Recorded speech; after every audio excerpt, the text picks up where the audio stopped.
एक बार फिर आप लोगों का स्वागत है। चलिए आज हम बात कर लेते हैं अपने सीडीपी यानी चाइल्ड डेवलपमेंट एंड पेडागोजी के चैप्टर 3 की तरफ, जो कि है आनुवंशिकता एवं वातावरण। क्योंकि पूरी जो सीडीपी है वो कहीं न कहीं बच्चों के विकास के ऊपर ही है, और चाइल्ड डेवलपमेंट में हम बच्चों के विकास के अंतर्गत उन पर जो भी चीजें या उनके ऊपर जो भी चीजें प्रभाव डालती हैं या वो क्या होता है, उसके अंतर्गत क्या क्या चीजें आती हैं, उन सब चीजों के बारे में हम अध्ययन करते हैं। तो यहाँ पर अगर आपने पार्ट जो हमारा चैप्टर 2 था इसका, उसको अगर आपने देखा होगा तो उसमें मैंने ये लिखा था जो वृद्धि और विकास होती है वो आपके जो हमारा आनुवंशिक लक्षण होता है और जो हमारा वातावरण होता है, दोनों उसके ऊपर प्रभावित करते हैं। तो जो हमारा थर्ड चैप्टर है आनुवंशिकता वातावरण, इसमें यही है कि जो हमारा विकास है, जो हमारा बच्चों का विकास यानी बाल विकास है, वो कहीं न कहीं ये दोनों उसके ऊपर अपना बहुत ज्यादा प्रभाव डालते हैं। इस चैप्टर में कुछ ज्यादा खास नहीं है, कुछ बेसिक चीजें हैं, आपको आराम से समझ में आ जाएंगी। तो चलिए इसको देख लेते हैं फटाफट। और अगर वीडियो पसंद आए तो आपको पता है क्या करना है, वीडियो को लाइक करना है और दोस्तों से ज्यादा से ज्यादा वीडियो को शेयर करना है, ताकि और लोग इस चैनल के साथ जुड़ सके। बाकी चैनल को सब्सक्राइब नहीं किया तो प्लीज चैनल को सब्सक्राइब कर दें। तो चलिए देखते हैं इस चैप्टर के बारे में हम डिटेल से।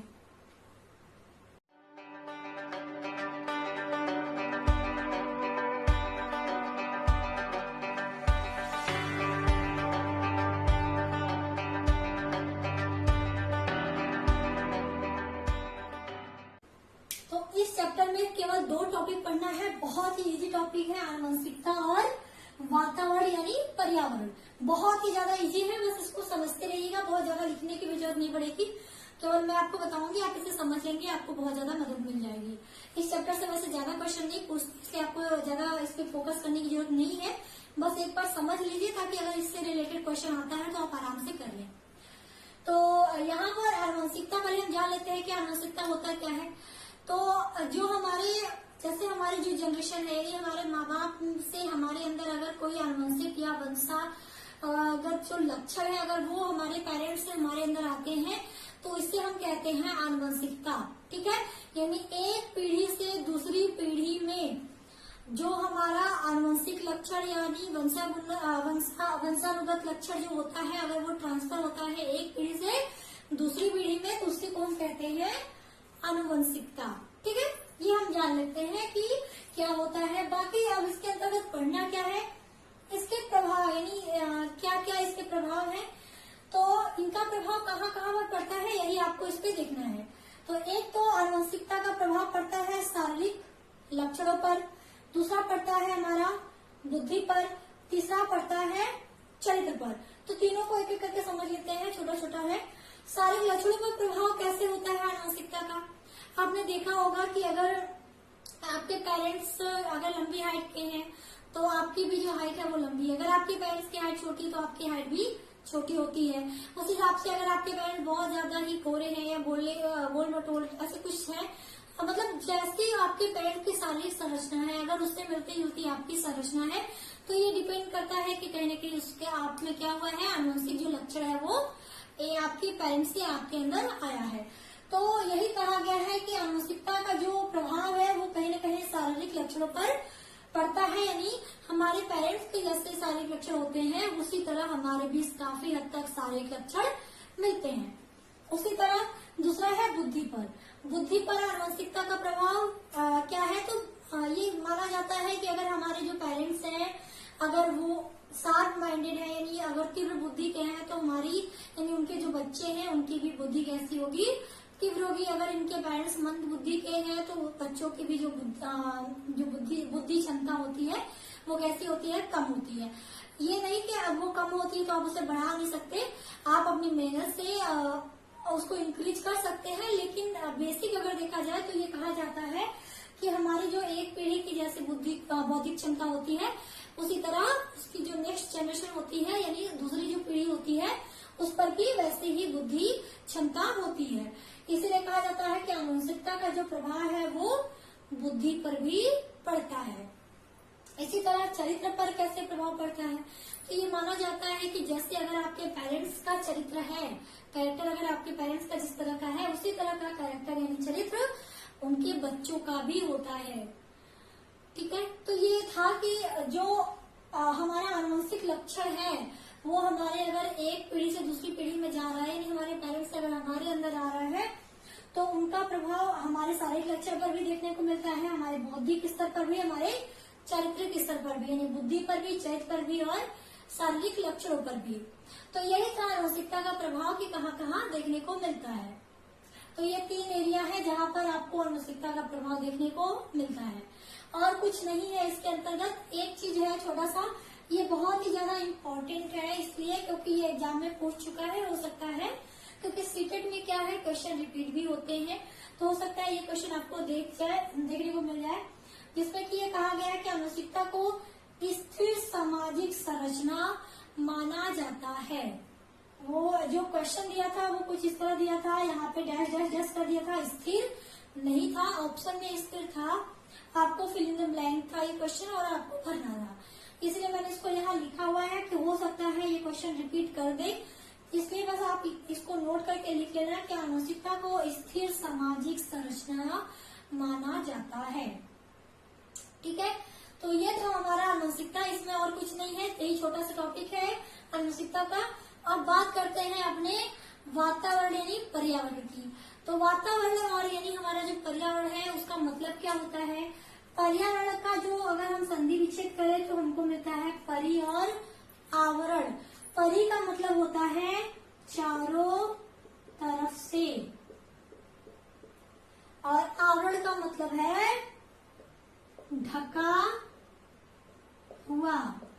ठीक है, यानी चारों तरफ से ढका हुआ जो हम आवरण है, यानी जो चारों तरफ से जो ढका हुआ होता है उसी को हम कहते हैं पर्यावरण यानी वातावरण।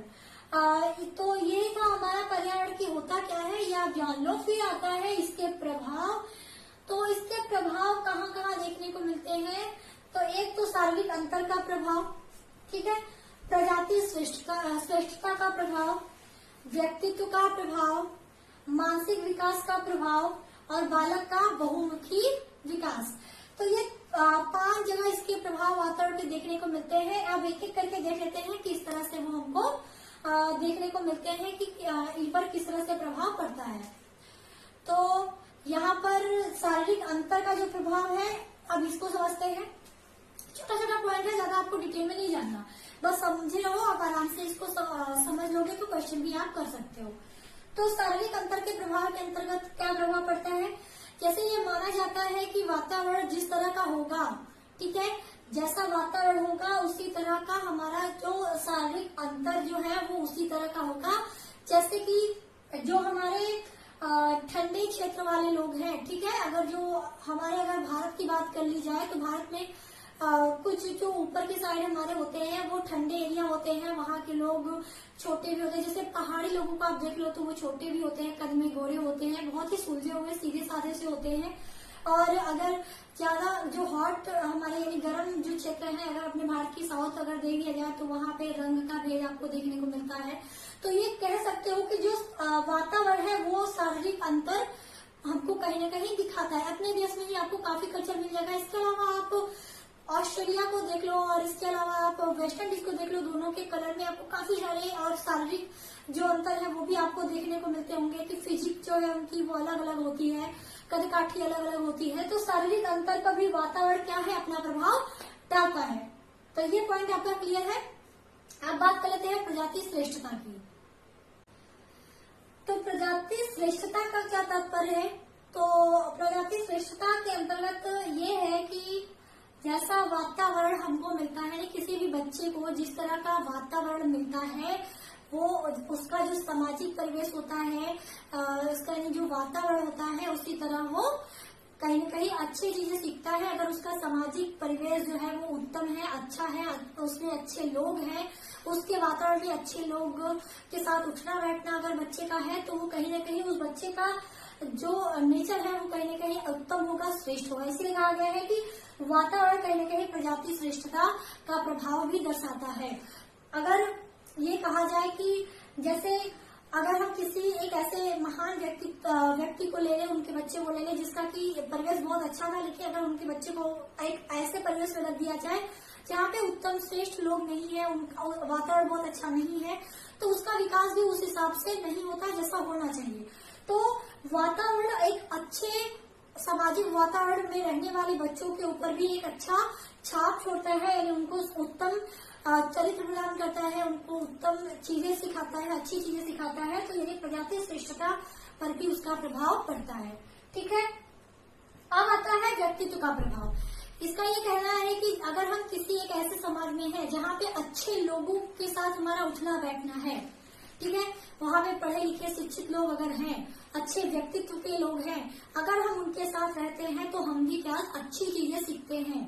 तो वातावरण ये डिपेंड करता है कि अगर व्यक्ति जो हमारे समाज में व्यक्ति है उस सामाजिक माहौल में जिस तरह के व्यक्ति उत्तम अगर व्यक्ति हैं, तो हम अगर उनके साथ उठेंगे बैठेंगे सीखेंगे कुछ उनसे, तो हमारे अंदर भी उनके ही जैसे उत्तम कैरेक्टर यानी उत्तम व्यक्तित्व आएगा। उसी तरह जैसे मैंने अभी कहा कि अगर एक अच्छे महान व्यक्तित्व की बात कर ली जाए किसी एक ऐसे इंसान की जिसका कि व्यक्तित्व बहुत उत्तम है, अगर उसके बच्चे को उनके जैसा परिवेश ना मिले जैसा उनको मिला, तो क्या होता है, अगर उसको एक ऐसे माहौल में रख दिया जाए, ऐसे वातावरण में रख दिया जाए जहाँ पे बहुत ज्यादा गंदगी हो या फिर अच्छा माहौल ना हो, तो वहाँ पे व्यक्तित्व क्या हो जाता है, व्यक्तित्व उनका प्रभावित हो जाता है। वो अपने पेरेंट्स की तरह नहीं बन पाता, जैसे उनके पेरेंट्स उत्तम व्यक्तित्व के थे, उनका बच्चा भी उस वैसा नहीं बन पाता। ठीक है, तो यही था व्यक्तित्व के प्रभाव पे वातावरण का प्रभाव क्या है। तो यही चीजें थी। जैसे अगर आप देखो तो एक गिरोह है, चोर डाकू का अगर गिरोह है, और अगर उनका कोई बच्चा होगा तो वो उन्हीं के हिसाब से चीजें सीखेगा, जैसा वातावरण उसे मिलेगा वैसा ही सीखेगा। अब आते हैं मानसिक विकास पे कि मानसिक विकास पे पर्यावरण का क्या प्रभाव पड़ता है। तो जैसा मानसिक विकास पे इस तरह जैसे पर्यावरण में अगर हम बात करें कि बहुत अगर अच्छे लोग हैं, अगर अच्छी सोच के लोग हैं, अगर जैसे कि एक हम ऐसी जगह पे अगर हम हैं जहाँ पर कि हमारे साथ रहने वाले लोग हैं उनका जो सोच है वो अच्छा है, बड़ा है, काफी वो पॉजिटिव सोच रखते हैं, अगर हम उनके साथ हैं तो हमारी भी सोच कैसी होगी, हमारी भी सोच उन्हीं के जैसी होगी। तो मानसिक विकास जो हमारा होता है वो कहीं न कहीं वातावरण में हम जो चीजें देखते हैं, जिस माहौल में हम रहते हैं, वहाँ के लोगों की जो सोच होती है या वहाँ पे हमको जिस तरह का माहौल मिलता है, जिस सोच के जैसा माहौल मिलता है, वैसा ही हमारा भी मानसिक विकास प्रभावित होता है। तो वातावरण भी कहीं न कहीं हमारे मानसिक विकास को भी बहुत ज्यादा ही प्रभावित करता है। अब बात करते हैं बालक का बहुमुखी विकास। बहुमुखी के अंतर्गत क्या क्या चीजें आएंगी, आपका सामाजिक, शारीरिक, मानसिक, ठीक है, सारी विकास जो है वो बहुमुखी विकास के अंतर्गत आएंगे। तो बहुमुखी विकास को आप किस तरह देखेंगे, तो एक स्टोरी है इससे रिलेटेड, जिसमें कि एक बच्चे की स्टोरी है कि एक बच्चा था, एवरॉन का जंगल था, ठीक है। उस एवरॉन के जंगल में जब बच्चा जो था, एक बच्चा पैदा हुआ, उसके वहाँ पे कुछ लोमड़ी जो है वो उस बच्चे को लेके चले गए जंगल में। जब वो बच्चा 11-12 साल का हुआ तो उस बच्चे को देखा गया, उस बच्चे में ये लक्षण पाया गया कि वो जो बच्चा है उस बच्चे के अंदर जानवर यानी लोमड़ी जैसे ये लक्षण दिखे, यानी वो चारों हाथ पैर को लेके चलता था और उन्हीं की तरह वो उठता बैठा, उसका रहन सहन, कच्चे मांस खाना, यानी ये सब क्वालिटी उसके अंदर ऑलरेडी थी, क्योंकि वो उसी माहौल में पला बढ़ा जिस माहौल में लोमड़ी रहती है, या जैसा माहौल उसको मिला था उनके वजह से। जब बाद में उसको कोशिश की गई उस बच्चे पर कि उस बच्चे को सिखाया जाए, अच्छी चीज पढ़ाई सिखाई जाए, लेकिन वो बच्चा एब्जॉर्ब नहीं कर पा रहा था, क्योंकि उसका जो विकास था, उसका जो बहुमुखी, चाहे शारीरिक, चाहे मानसिक, चाहे संवेगात्मक, हर तरह का जो विकास था वो कहीं न कहीं उस लोमड़ी के साथ रहते रहते ही वो उन्हीं की तरह पूरी तरह बन गया था। तो ये दर्शाता है कि बालक के बहुमुखी विकास पर भी किसका प्रभाव पड़ता है, वातावरणीय माहौल का, हमारे पर्यावरण का। तो ये था वातावरण का प्रभाव। इसके अंतर्गत और कुछ नहीं है, बस यही चीजें हैं। अब आता है कि कारक क्या है, यानी वातावरण के कौन कौन से कारक है। तो भौतिक कारक है, सामाजिक कारक है, आर्थिक कारक है और सांस्कृतिक कारक है। यानी भौतिक कारक यानी ऐसा वातावरण, भौतिक वातावरण से मतलब जो हमारे इन्वायरमेंट हमारा जो है, जो हमारे जैसे हम जिस जगह पे रहते हैं, जहाँ हमारा आना जाना है, जैसे अगर अगर देखें तो पहाड़ी लोगों की मैंने बात की। भौतिक के अंतर्गत जैसे जगह की बात हम कर लेते हैं, तो जैसे पहाड़ी लोग जो होते हैं वो बहुत ही छोटे कद के होते हैं, सीधे होते हैं, गोरे होते हैं और बहुत ही शालीन सीधे तरह के होते हैं। जबकि अगर हम गर्म जगह की बात कर लें, जो गर्म क्षेत्रों में रहते हैं, वो तो बहुत ज्यादा चिड़चिड़े होते हैं, सांवले होते हैं। ठीक है, तो ये क्या दर्शाता है कि भौतिक जो कारक हैं, यानी हमारी जो जगह है, अगर हम पृथ्वी पर रह रहे हैं, हमारा जो भौतिक इन्वायरमेंट है, तो वहां पर जैसा हमको माहौल मिलता है, जिस तरह का वातावरण, उसी तरह हमारा जो विकास होता है, वातावरण विकास भौतिक के उसी के अनुरूप होता है, भौतिक कारक के अनुरूप ही हमारा विकास होता है। फिर आता है सामाजिक कारक के अंतर्गत मैंने वही कहा कि जैसा माहौल हमको मिलेगा, जिस तरह के समाज के साथ हम रहते हैं, हमारा उठना बैठना जिस तरह के सामाजिक लोगों के साथ है, जिस तरह के समाज के साथ है, उसी तरह की सोच, उसी तरह का विकास हमारा होता है। तो एक यही हो गया हमारा सामाजिक कारक के अंतर्गत कि सामाजिक कारक भी कहीं न कहीं बाल विकास को बहुत ज्यादा प्रभावित करते हैं। अब आता है आर्थिक कारक। जैसे आर्थिक कारक के अंतर्गत हम ये कह लें कि जैसे अगर किसी ऐसे इंसान के पास पूंजी नहीं होती, ठीक है, पूंजी अगर ना हो उसके पास, तो उसके जो बच्चे हैं कहीं न कहीं उनका विकास भी अच्छे से नहीं हो पाता है। तो अगर उनका विकास अच्छे से नहीं हो पाया, तो ये हम कह सकते हैं कि उनका जो आर्थिक जो हमारा वातावरण था, आर्थिक वातावरण, यानी उनका जो आर्थिक कारक था वातावरण के अंतर्गत, वो कहीं न कहीं अच्छा ना होने की वजह से बच्चे के ऊपर भी उसका प्रभाव पड़ा। तो आर्थिक कारक भी पर्यावरण के एक इम्पोर्टेंट कारक के अंतर्गत आता है। अब बात आती है सांस्कृतिक के अंतर्गत, जैसे रहन सहन, पूजा पाठ, यानी हमारा जो कल्चर है, जो हमारी संस्कृति है। अगर हम देखें तो संस्कृति के दो पहलू हैं। एक पहलू जो है संस्कृति का, वो बहुत ही ज्यादा रूढ़िवादी होता है, ठीक है, कट्टर जिसे हम कहते हैं कि कट्टरवाद यहाँ पर है। और एक को हम लोग कहते हैं कि जो कि एक वैज्ञानिक दृष्टिकोण रखता है, एक पॉजिटिव सोच रखता है अपने संस्कृति के साथ। दोनों के माहौल में जो बच्चे पले बढ़े होते हैं, उसी के अनुरूप उनकी भी सोच हो जाती है। अगर वो कट्टरपंथी सोच वाले सांस्कृतिक माहौल में रह रहा है, तो उसकी जो कट्टर सोच है कहीं न कहीं वो उस बच्चे के विकास को बहुत ज्यादा ही इफेक्ट कर देती है। उसकी भी कट्टर सोच यानी एक रूढ़िवादी सोच के अंतर्गत उसका विकास करती है। जबकि जो वैज्ञानिक दृष्टिकोण वाली संस्कृति होती है, पूजा पाठ, रहन सहन, ठीक है, जो हमारा कल्चर होता है, अगर वो वैज्ञानिक थॉट यानी वैज्ञानिक दृष्टिकोण को अपनाने वाला होता है, तो बच्चे का विकास भी पॉजिटिव होता है, अच्छा होता है। तो सांस्कृतिक जो कारक है उसका भी प्रभाव इस पर पड़ता है। अब यहाँ पर मैंने एक वो रखा हुआ है जो कि पर्यावरण के बारे में कहा गया था। एनास्टेसी के अनुसार इन्होंने क्या कहा था कि पर्यावरण वह हर चीज है जो व्यक्ति के जीवन के अलावा उसे प्रभावित करती है। ये कथन है पर्यावरण की परिभाषा जो एनास्टेसी ने कहा था। और ये इससे मैंने लिखा है क्योंकि हो सकता है ये कभी कभार टेट के एग्जाम में पूछे। तो यही इतनी सारी चीजें थी और बहुत ज्यादा चीजें नहीं है इस चैप्टर के अंतर्गत। छोटा सा टॉपिक था। उम्मीद करती हूँ कि आपको पसंद आया होगा, समझ में आया होगा। बहुत अगर इसमें कुछ प्रॉब्लम है तो आपके लिए कमेंट बॉक्स हमेशा ओपन है, आप कमेंट करके पूछ सकते हैं। मैं पूरी कोशिश करूंगी कि आपके हर एक प्रॉब्लम का सॉल्यूशन दे सकूं। बाकी अगर वीडियो पसंद आई हो तो आप इस वीडियो को लाइक कर दीजिएगा।